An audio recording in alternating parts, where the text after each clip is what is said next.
Pour soutenir la chaîne, Buy Me a Coffee. Merci.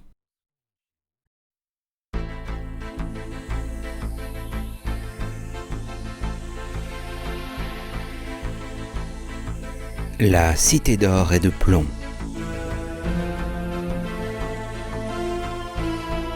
Deuxième tome de la trilogie des tripodes de John Christopher. Traduit de l'anglais par Michel Poslaniec. Chapitre 5. Les jeux.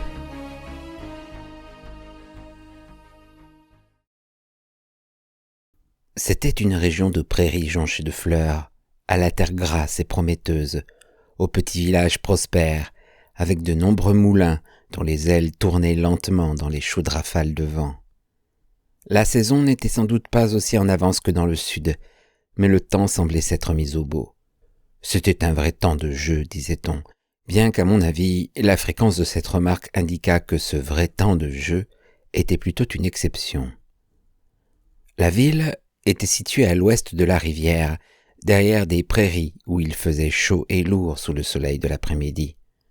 Beaucoup de gens passaient aussi par là, pas seulement des concurrents, mais des spectateurs venus voir les jeux. La ville et les villages voisins semblaient regorgés de monde, et des milliers d'autres personnes montaient des tentes dans les prés.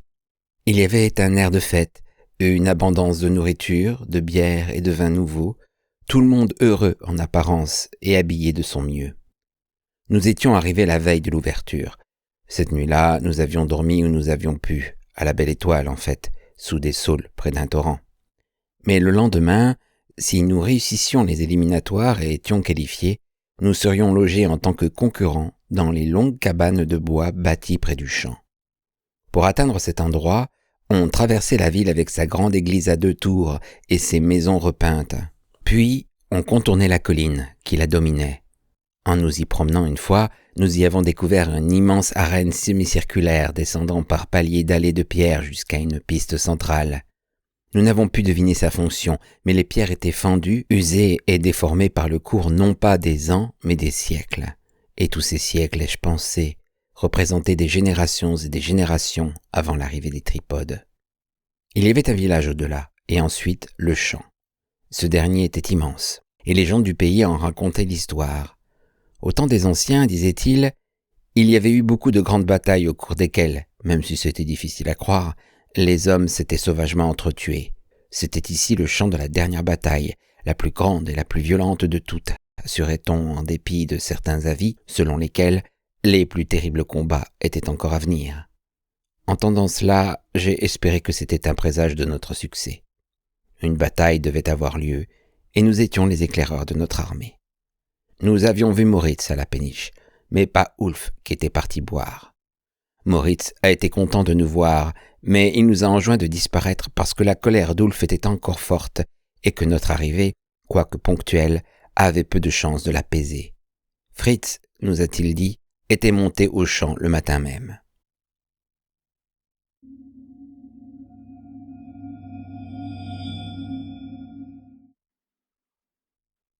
Il y avait des drapeaux et des bannières dans toutes les villes et tous les villages proches, et autour du champ cela faisait comme les pétales frissonnants d'un millier de fleurs énormes aux couleurs vives. Derrière et au-dessus d'eux se trouvaient les gradins de bois sur lesquels les gens s'asseyaient pour regarder, et entre lesquels circulaient des colporteurs proposant des colifichets et des rubans, des sucreries, du vin et des saucisses. D'un côté s'avançait le pavillon des commissaires, avec un podium pour les gagnants qui viendraient y recevoir leur ceinture de champion. Nous espérions avec ferveur y aller, nous aussi. Le premier jour, ceux qui étaient manifestement inaptes furent éliminés. Nous n'avions eu aucun doute sur notre qualification et nous l'avions obtenue facilement. J'ai été appelé à boxer contre un garçon d'à peu près mon âge et mon poids, et le juge interrompit le combat au bout d'1 minute environ pour m'envoyer me faire peser et admettre. J'ai rencontré Fritz dans la tente qui avait été montée à cet effet. Il ne montrait aucune surprise ni curiosité de me voir là. Je lui ai dit que Beanpole était là aussi, et il a hoché la tête. 3 chances valaient mieux qu'1. J'ai pourtant eu l'impression qu'il avait toujours pensé que c'était lui qui réussirait à pénétrer dans la cité, qu'on ne devait pas compter sur nous. Plus tard, j'ai retrouvé Beanpole. Lui aussi s'était qualifié sans difficulté, franchissant la distance requise pour les 2 sauts avec une bonne marge. Nous sommes allés ensemble à la tente réfectoire pour prendre le repas de midi. On nous donnait à manger et on nous attribuait un lit. Je demandais à Beanpole ce qu'il pensait de ses chances maintenant que la balle était dans notre camp. Et il m'a répondu sérieusement. « Bonne, je crois. Je n'ai pas eu à faire beaucoup d'efforts. Et toi, Will ?»« Celui que j'ai battu est qualifié aussi. Je l'ai vu dans la tente. »« Ça m'a l'air bien. Crois-tu que nous devrions chercher Fritz ?»« On aura le temps plus tard. Mangeons d'abord. » Le lendemain matin, il eut la cérémonie d'ouverture. Des gens vinrent en procession de la ville, portant les bannières des jeux, et le capitaine, un vieil homme aux cheveux blancs qui était le président des officiels, a fait un discours de bienvenue aux concurrents assemblés dans le champ, un discours rempli d'aphorismes sur la sportivité et l'honneur. J'aurais pu être impressionné s'il n'y avait pas eu ces autres également présents. Pendant le tournoi du château de la Tour Rouge, un tripode était resté près du château, silencieux témoin des événements. Ici, il y en avait 6. Ils étaient arrivés tôt le matin et ils étaient déjà là, alignés autour du champ, quand nous nous sommes réveillés. Des mots comme sportivité et honneur sonnaient creux quand on se rappelait que le but de ces jeux était de fournir des esclaves à ces monstres de métal, esclaves ou victimes sacrificielles. Après tout, alors que des centaines d'hommes et de femmes entraient dans la cité chaque année, aucun n'en était encore sorti à notre connaissance. Il n'y avait pas de boxe ce jour-là, et j'ai pu voir les préliminaires dans les autres disciplines. Fritz fut accepté pour la course de 100 et 200 mètres. C'étaient des compétitions fort populaires. Pour la première, il devait y avoir 12 séries de 10 inscrits, les 2 premiers étant qualifiés pour 3 autres courses où l'on retenait les 3 premiers. Fritz fut second de la 4e série. Moi qui l'observais, j'ai eu l'impression qu'il peinait beaucoup, mais ce pouvait être trompeur, bien sûr. La première partie du saut en longueur a eu lieu l'après-midi, et Beanpole a gagné facilement avec 50 cm de mieux que son rival le plus proche. Ma propre épreuve a eu lieu le lendemain matin. Mon adversaire était grand et maigre, rapide, mais boxant presque uniquement en défense. Je l'ai poursuivi autour du ring, le manquant de temps à autre, mais lui assénant la plupart de mes coups. Je n'avais pas de doute sur le résultat. Au cours de la journée, j'ai fait un autre combat que j'ai finalement gagné aussi. Beanpole y avait assisté. Ensuite, j'ai mis la combinaison d'athlétisme qu'on m'avait donnée et nous sommes allés voir les autres épreuves. Celle du 200 mètres était en cours. Beanpole s'efforça de lire le tableau d'affichage, mais il dut me demander mon aide. Je lui ai lu 7. « Alors Fritz a déjà couru, dit-il. Il était dans la 6e série. Les résultats sont-ils affichés ?»« On les affiche à l'instant. » Le panneau était sur le côté du pavillon des commissaires. Il y avait un dispositif compliqué de trappes, d'échelles et d'échafaudage par derrière, où s'activait une bande de jeunes garçons pour afficher les numéros des gagnants. Ceux des qualifiés de la série 6 apparurent sur le panneau au moment où je regardais. Beanpole me demanda « Alors ?» J'ai hoché la tête. « Non. » Beanpole ne fit pas de commentaire et moi non plus. L'élimination de Fritz dans l'une de ces 2 épreuves était notre premier échec important, nous forçant à penser qu'il pourrait y en avoir d'autres. Ce serait écœurant si nous étions tous les 3 éliminés, battus, dès ce premier obstacle. Mais cette possibilité devait être envisagée.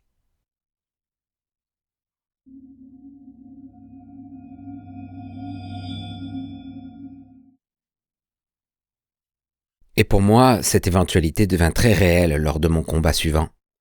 Mon adversaire, comme le premier, était rapide, mais il était plus doué et beaucoup plus agressif. Au premier round, il m'a asséné plusieurs bons coups et m'a fait rater ma contre-attaque en m'acculant dans les cordes. J'étais persuadé d'avoir perdu le round et d'être en passe de perdre le combat. À la reprise, je me suis efforcé de boxer très près et de cogner au corps. J'ai fait mieux, mais j'ai eu l'impression que j'étais encore perdant au point. Je me suis lancé dans le dernier round avec désespoir. J'ai attaqué furieusement et démonté mon adversaire. Il a ouvert sa garde et je l'ai cueilli d'un droit à la tempe qu'il a mis au sol. Il s'est relevé aussitôt, mais il était devenu plus méfiant et a essayé de garder ses distances. Il fatiguait visiblement aussi, sans doute à cause des coups du round précédent. Quand la cloche a sonné pour la dernière fois, j'étais sûr d'avoir remonté mon retard, mais je ne pouvais pas savoir de combien. J'ai vu les 3 juges discuter. Ils ont mis plus de temps que d'habitude, et mon doute et mon appréhension se sont mués en malaise physique. Je tremblais quand nous sommes revenus au centre du ring, et j'ai à peine pu le croire quand l'arbitre a levé mon bras dans le geste de la victoire. Fritz et Beanpole avaient assisté tous deux à la rencontre. Beanpole m'a dit « Oh, j'ai cru que tu allais perdre. Moi aussi. » « Tu t'es réveillé tard, » a dit Fritz. « Pas tant que toi dans les 200 mètres. » C'était une réplique facile et sotte, mais Fritz n'a pas bronché. Il a simplement dit « C'est vrai, il faut que je me concentre plus pour l'autre course. » Son imperturbabilité était à mettre à son actif, je pense, mais je l'ai trouvée très agaçante.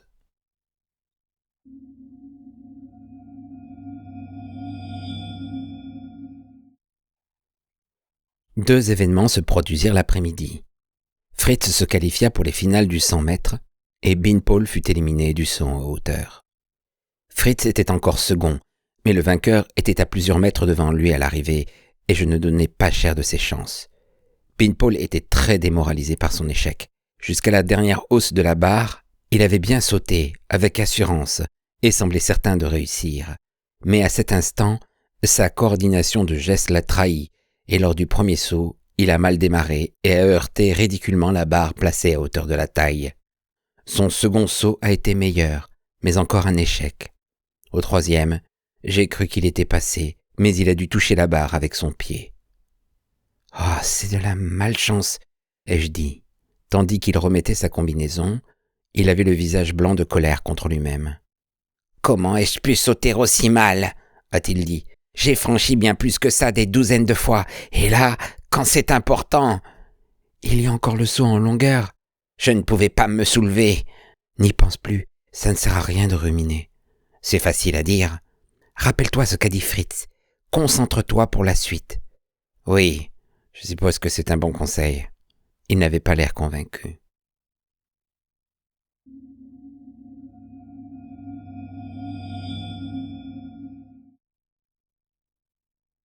Nous sommes arrivés au jour des finales. Le soir, il devait y avoir une procession jusqu'à la ville, là où se déroulerait le festin des Jeux. On honorerait tous les concurrents, mais surtout les vainqueurs, à la ceinture écarlate.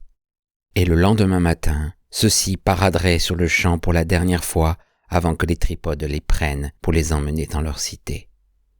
Il avait fait très chaud pendant la nuit, et le ciel n'était plus bleu, mais blanc et nuageux, ce qui faisait croire qu'il pouvait s'ouvrir à tout moment pour déverser une pluie torrentielle.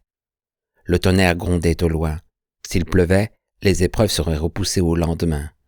Je contemplais le ciel depuis la porte de la cabane et priais pour que ça se maintienne. Je sentais que j'étais déjà tendu à l'extrême. J'ai essayé de me forcer à prendre un petit déjeuner, mais la nourriture n'a pas voulu passer. L'épreuve de Beanpole fut programmée en premier, la mienne en second et celle de Fritz en troisième. Me concentrer sur le saut fut un supplice, mais au moins ça m'a fait oublier mes propres inquiétudes. Beanpole a bien sauté, et il était clair qu'il n'y en avait que 2 qui pourraient le menacer. Ils étaient avant lui dans l'ordre, et au premier saut, ce fut une question de centimètres entre leurs marques. Les autres étaient hors course. Au second saut, leur résultat était très proche, mais cette fois, Beanpole les a distancés pour prendre la tête. Je l'ai vu revenir du sautoir, ôtant le sable de sa jambe, et j'ai pensé, maintenant, il l'a. Un des 2 autres est retombé court au dernier saut, mais le second, un gars dégingandé au visage plein de taches de rousseur, dont les cheveux jaillissaient en touffes d'un roux vif entre les mailles de la résille, réussit beaucoup mieux, et son saut le fit passer en tête. La différence était de 9 centimètres, environ 4 pouces de notre mesure anglaise, ce qui n'était pas beaucoup en soi, mais décourageant à ce stade. J'ai vu Beanpole se concentrer, courir sur la piste herbeuse, bander son corps dans l'air humide. Un cri a monté, c'était certainement le plus beau saut de la journée, mais le cri devint un grognement de déception quand le drapeau du juge s'est levé. Le sauteur était disqualifié et le garçon roux avait gagné. Beanpole s'en alla seul. Je l'ai suivi et j'ai dit « Tu n'y pouvais rien, tu as fait de ton mieux !» Il m'a regardé d'un air désemparé. « J'ai marché sur la planche. Ça ne m'était pas arrivé depuis les premiers jours de mon entraînement. »« Tu as trop forcé. Ça peut arriver à tout le monde. »« Tu crois que j'ai trop forcé ?»« Certainement. » Beanpole a dit. « Je voulais gagner, et j'avais peur aussi de la suite. Je le voulais pourtant. »« On le voyait bien. »« Pour le saut à hauteur, je me suis effondré au moment crucial, dit-il. Et là, je me suis fait disqualifier bêtement et pour rien. Je croyais en vouloir, mais en réalité, ce que tu dis est stupide. Tu le voulais trop, justement. Son air hébété s'était transformé en air malheureux. « Laisse-moi, Will, a-t-il dit. Je n'ai pas envie de parler pour l'instant. »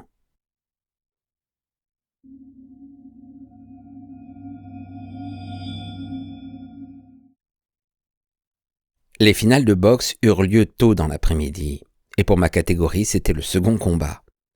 Mon adversaire était un Allemand du Nord, un fils de pêcheur, encore plus petit que moi, mais trapu et bien musclé. Je l'avais vu boxer et savais qu'il était bon, rapide et puissant. La première minute, nous nous sommes observés prudemment. Puis, il m'a attaqué d'un rapide gauche-droit que j'ai paré. J'ai contre-attaqué en le forçant à reculer dans les cordes et l'ai atteint dans les côtes d'un droit croisé qui l'a fait grogner en vidant l'air de ses poumons. Mais il s'est reculé avant que je puisse faire plus de dégâts. Nous avons conservé encore une certaine distance, mais dans les 30 dernières secondes, j'ai attaqué et touché. C'était mon round. Je me suis présenté avec confiance pour le second. Il a reculé et j'ai suivi. Il était presque contre les cordes. Je lui ai envoyé un crochet du gauche à la mâchoire qu'il a manqué de peu mais manquait quand même. La seule chose dont je me souviens ensuite, c'est que j'étais au tapis et que l'arbitre penché sur moi était en train de compter. 3, 4, 5. Par la suite, Beanpole m'a précisé qu'il s'agissait d'un uppercut court qui m'avait cueilli sous le menton. Tout ce que je savais alors, c'était que je flottais dans un brouillard douloureux, bien que cloué aux planches dures sous moi. Je pensais qu'il fallait que je me lève, mais je ne voyais pas comment y arriver, ni n'en sentais tellement la nécessité. Il semblait y avoir de longs intervalles entre les mots qui étaient psalmodiés tout près de moi et leur écho lointain. 6, 7. J'avais perdu, bien sûr, mais j'avais fait de mon mieux en tout cas. Comme Beanpole, j'ai vu son visage fermé et amer à travers la brume. Je croyais en vouloir, mais en réalité... Et moi, j'avais été touché parce que j'avais relâché ma défense. Y avait-il eu quelque chose au fond de moi qui l'avait voulu? Y avait-il l'ébauche même de ce sentiment? Nous avons fait de notre mieux, mais nous avons perdu. Et personne ne peut nous blâmer. Nous pouvons retourner aux montagnes blanches au lieu d'aller dans la cité des tripodes, avec ensuite la naissance d'un doute qui ne pourrait pas être facilement chassé. Hart.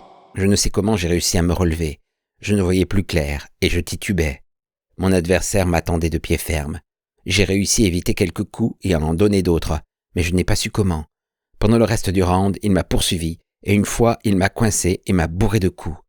Je ne suis pas retombé, mais je savais en m'asseyant sur mon tabouret, tandis qu'on me passait l'éponge fraîche sur la peau, que j'étais désespérément perdant au point. Il me faudrait gagner par KO. Il s'en est rendu compte aussi. Après que sa première tentative lui eut prouvé que j'avais récupéré, il n'a pas essayé de m'attaquer, mais il a gardé ses distances. J'ai pris l'initiative, mais il a reculé. Je gagnais sans doute quelques points, mais pas de quoi combler mon retard, et les secondes s'égrenaient à la grosse horloge de bois qui était sur la table du juge et qu'on mettait en route en début de chaque round pour une durée de 3 minutes. À la fin, je suis devenu fou. J'ai baissé ma garde délibérément cette fois et continué à frapper vite et autant que je pouvais. La plupart de mes coups ne portaient pas tandis que les siens m'ont touché durement 2 fois au corps, mais j'ai continué, combattant sans boxer, me forçant à espérer que quelque chose finirait par réussir. Et ce fut le cas. Il a préparé un coup qui aurait dû finir le travail de l'uppercut s'il m'avait atteint. Mais moi, je n'ai pas raté mon crochet à la mâchoire. Ses genoux ont cédé et il est tombé et j'étais sûr qu'il ne se relèverait pas au bout de 10, ni même au bout de 50. La seule crainte que j'avais, c'était que la cloche sonne avant que le compte soit fini.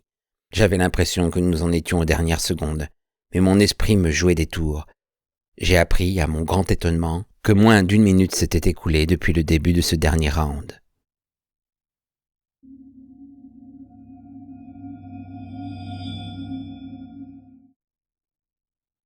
Beanpole et moi avons assisté en silence à la finale du 100 mètres, dissimulant nos sentiments. Mais notre silence fut rompu quand il apparut que Fritz rattrapait le coureur qui l'avait battu dans l'épreuve précédente. Nous avons tous deux crié quand ils ont franchi la ligne. Beanpole croyait que Fritz avait gagné et moi qu'il venait de perdre. Il a fallu attendre quelques instants qu'ils affichent les résultats et nous avons découvert que nous avions tort tous les deux. Il n'y avait pas de vainqueur évident. La course serait recommencée avec seulement ces 2 coureurs. Et cette fois, Fritz ne fit pas de faute. Il a pris la tête tout de suite et l'a gardée pour gagner confortablement. Je l'ai acclamé comme les autres avec ferveur. J'aurais préféré de loin avoir pu le faire pour Beanpole, mais j'étais content quand même d'avoir un allié pour pénétrer dans la cité.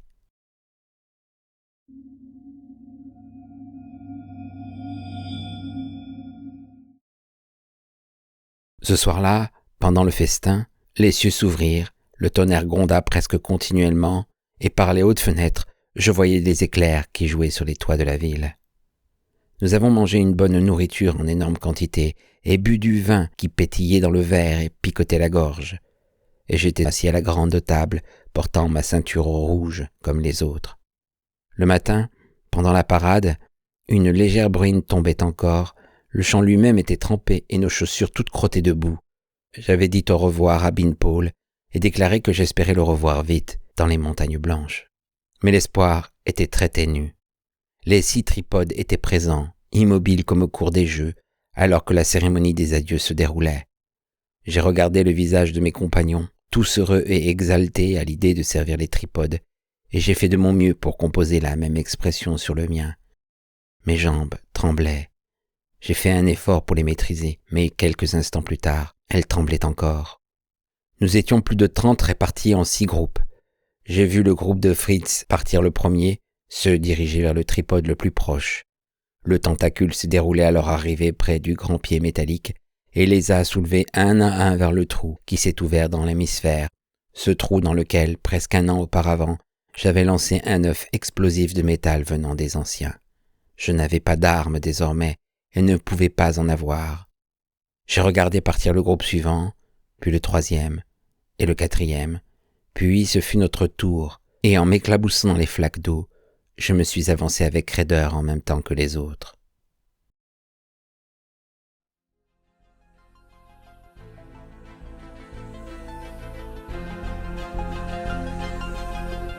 C'était La Cité d'or et de plomb, 2e tome de la trilogie des tripodes de John Christopher. Chapitre 5. Les jeux.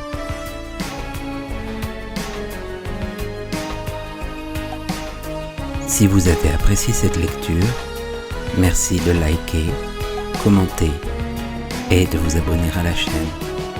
À bientôt.